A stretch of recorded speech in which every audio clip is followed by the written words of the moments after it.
મારા તુળાજીના લગના મમ્મીએ 1.5 લાખ કરાતો કરતો તુરાજી લગન માં કરો તો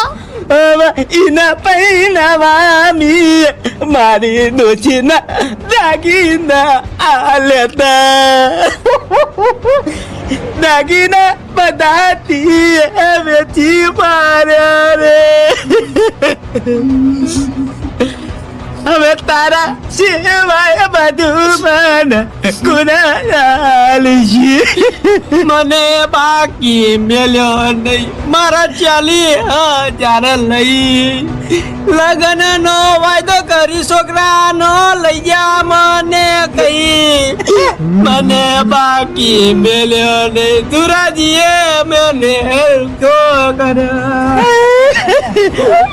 તું તો જન્મ્યો નાનનો મારા માથે રે પડ્યો તમારા